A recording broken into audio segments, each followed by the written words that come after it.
beloved Boss Mike Cervera.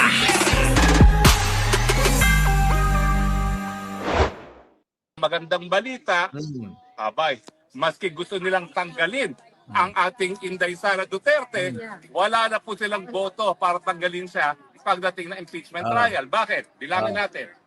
Tingnan nyo mga kababayan, meron na siyang pag-aanalisa na mangyayari agad na hindi, ito yung sinasabi ko na hindi pa napipisa yung itlog, binibilang na netong si bakla. Ano po?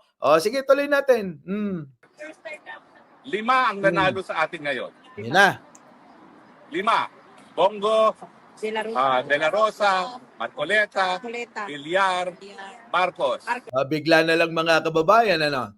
Bigla na nilang inangkin yung dalawa na sampid lang naman. Agraraman. Mga kababayan, tingnan nyo, 5 na daw sila. Mga kababayan, alam naman natin na inendorso nga naman talaga ni Sara at ni Sara, si Amy, tsaka si Villar, ano? Mga kababayan, pero pakatatandaan ninyo, ang sinisigaw ng mga DDS, Duterte lang. Hindi naman po yung Magic 12. Ano po?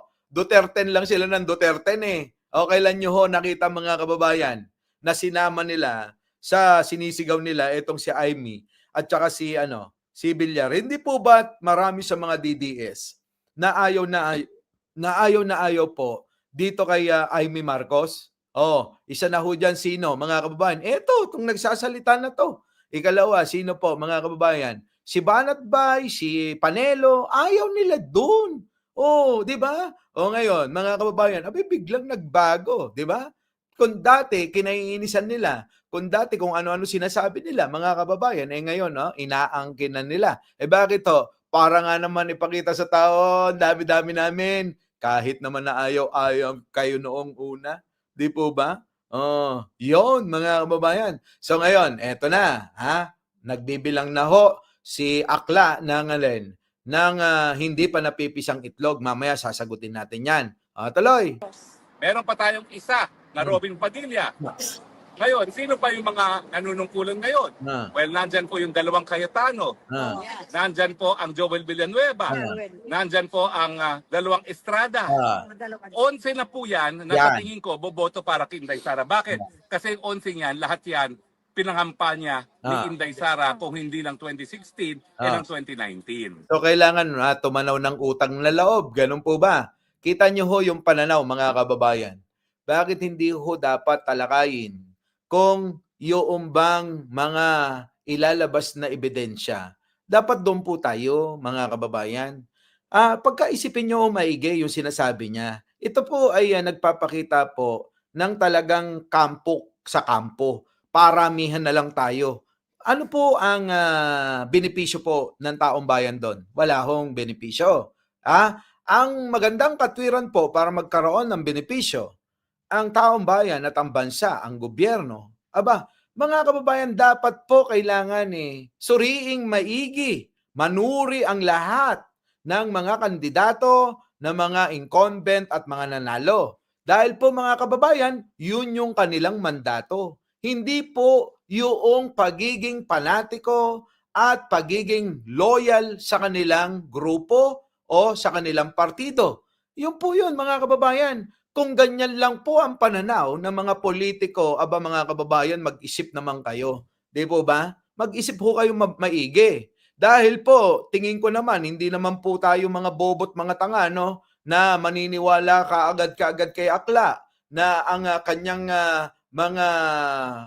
mga idea ay yung bang pagkakapangkat-pangkat lang para bang paramihan na lang tayo. Hindi ba kailangan imulat natin sa taong bayan na kailangan manuri itong mga nahalal ng mga tao para nang sa ganon malaman natin ang katotohanan. At tandaan nyo mga kababayan, yan pong gagawing pagdinig, hearing sa